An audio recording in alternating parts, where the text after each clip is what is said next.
finger.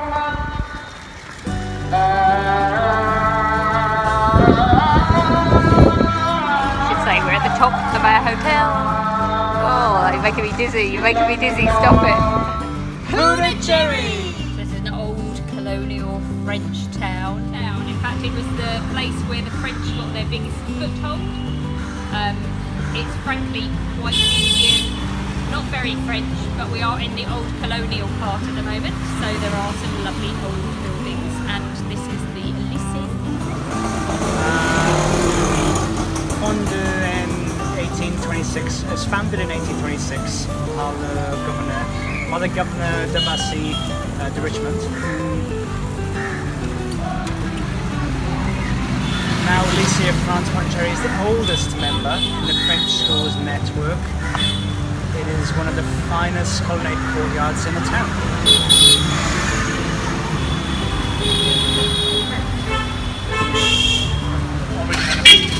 Not so amazing at French art.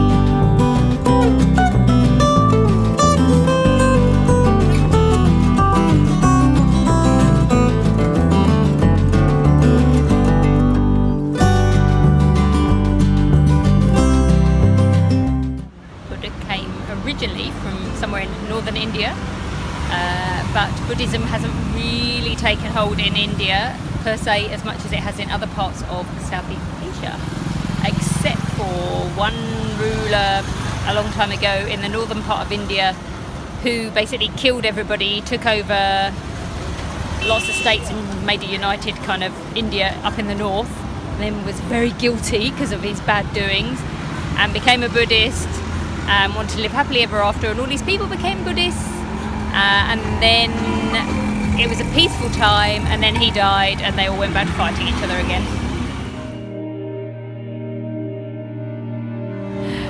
This is a whole row of tuk-tuks full of little kids with white and blue uniforms going home after school. It's quiet compared to some of the other ones we've had, isn't it? Yeah. Let's find the melee. Helen's in her element. I am in my element. There's so many sparkly bits of material, but slightly overwhelming. It's like if somebody from India who only wears saris walks into a Western shop and gets confronted with blouses and trousers and skirts and jumpers and things. Like, that's what I feel. Like, I feel like I'm in a completely different realm of understanding. This is wedding. This is the wedding section.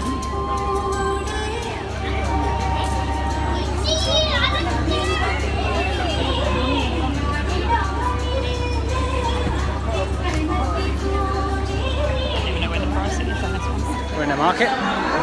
At night. And there seems to be some sort of potato selling going on behind us. Well, there look oranges through there, but there's potatoes. And The sweet man's closing up in front of us, but there's lots of fruit and veggies around and people are still doing their purchasing.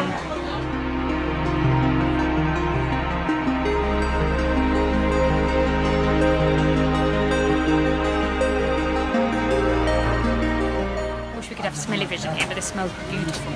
All the flowers. Not sure if they're for offerings, people's hair.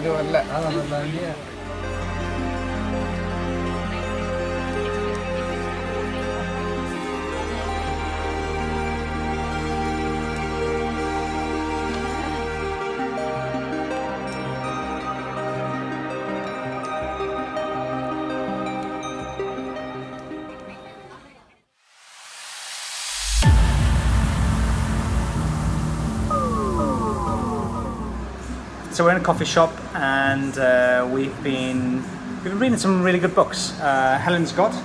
I am reading Sophie's World, which is about philosophy, and Chris read it first and then has persuaded me to read it as well. It's kind of quite a deep thinking book at the moment, talking about Plato. And I've got this book called Sapiens, and it's about the history of humankind, and how did we get to where we are now in terms of culture, religion.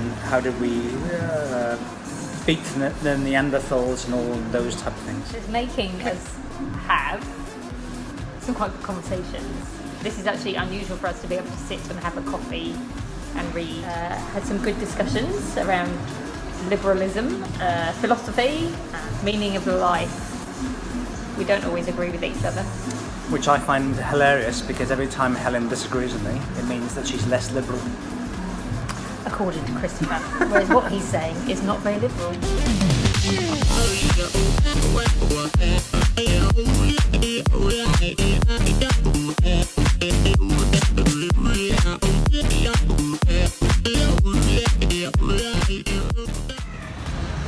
We're not 100% sure what this is, but we've seen them a couple of times. They're near hospitals. Sometimes they've actually got ambulance written on the front of them, and there's kind of like a stretcher on the top. So I don't know whether it's for transporting people between wards or dead people, or I don't know.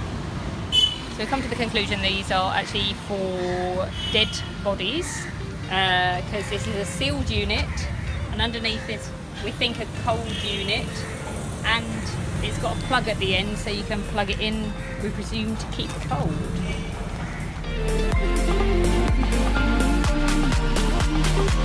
So we're in a coffee shop in Puducherry, and we're just about to leave here to go to Auroville, and you are my very best friend. It's not actually called Auroville. What is it called? Auroville. Auroville. And Helen was massaging my shoulder because I've got a slap on my shoulder funny. And anyway, the man who runs this place, he came and gave me a massage. And then they didn't do black coffee, so they've now gone across the road, and we have a black coffee from across the road.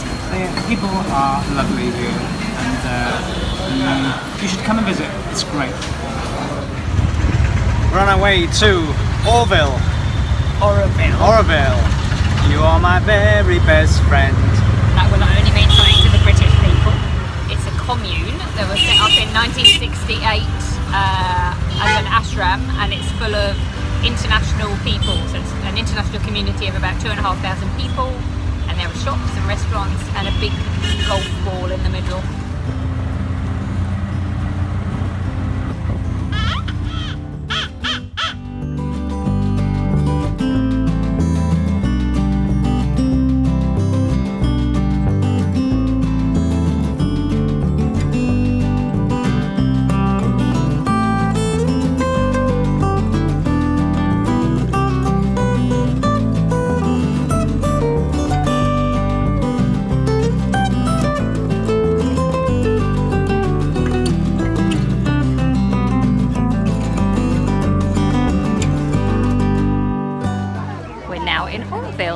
Which is an international city. For peace and harmony. Behind us we have the Matrimandia, which was finished in 2008. It's a giant golf ball, as I explained earlier on, but inside it's got a crystal with light that comes down and shines through it, and it's a place where people go and contemplate to gain greater consciousness. And the whole point of this place isn't about any religion or anything like that. It's actually about you becoming the divine and the better person of yourself, really. The better to become, what am I trying to say? The best that you can be. Yeah, and living your own true purpose in life. We're just wondering what we think about everything so far, and it's quite serene around here. I haven't really seen any locals as such. We haven't been able to go inside the Matrimandia because... So you have to book a ticket, and usually takes between 1 and 4 days, but at the moment it's a 5-day wait. And we think Saturday and Sunday is usually pretty busy, but there's a marathon on tomorrow, so this is making it super duper busy. So it might mean that we won't get to go in, and you can only go in for 15 minutes of contemplation anyway. So I think we're sadly going to miss out on that trick. But yeah, I quite like this walk through the trees. The Golden Ball, I reckon, would be amazing to go and sit inside, but that may not be. And I like the concept of peace and harmony and everybody just getting on with stuff. This is based on the theory of, this place is also based on the theory of having to do karma yoga, which is anyone that knows me and Chris, when we went to our yoga retreat a couple of years ago, karma yoga, that means work. Doing jobs and being grateful. And thinking how amazing that is that you're doing things for the greater good.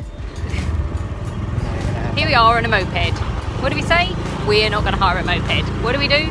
Get to the hotel. I thought I was asking for a push bike, but he hasn't got any of those because it's busy and there's a marathon. So to get around, we've ended up on a moped. Luckily, we're both expert mopedlers, and we just usually get to navigate our way today, and then we'll be back on our peds tomorrow.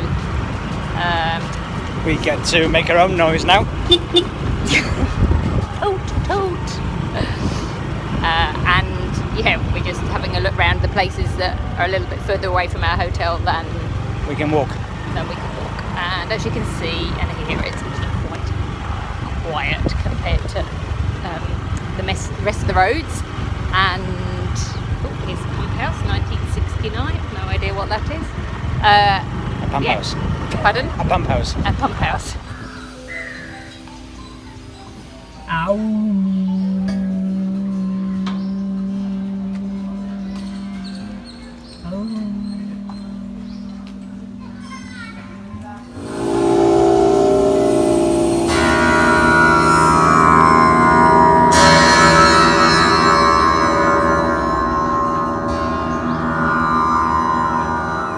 I'm ready.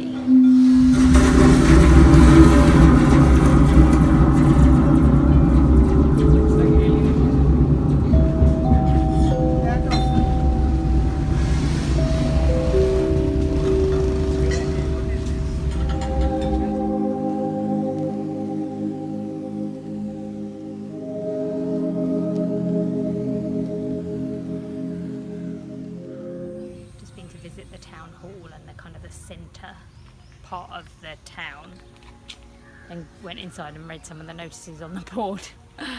I love the idea of this place in principle, but then it just reminds me of the organisation of Amnesty, and I just think it'd be a nightmare. Everything's about policy agreement and consensus and getting ratification and going through consultation and re-going through consultation if you don't get your way or you don't get it the first time round. It's also, I think, just buildings around here always look a bit faded, and yeah, I think it'd be hard. I think it's hard here. We think there's about 40,000 people that live here now in the city, and the place was originally built for about 50,000 people. So it's got quite a number of people here, a lot of Indians and people from Europe, particularly. Yeah, I'm not sure I'd want to live here. Feels like we're in an abandoned city. I love the idea, but it's quite depressing, really. A vision now of a dystopian future, Hunger Games and all those type of things. Just, we've just come up on top of a building here, nobody around, just on the roof. All a bit weird. I feel like it's not going to survive the overtaking of the jungle in the same way as the Mayans and the Incas have. I'm not sure we should be walking around here. Maybe it's illegal.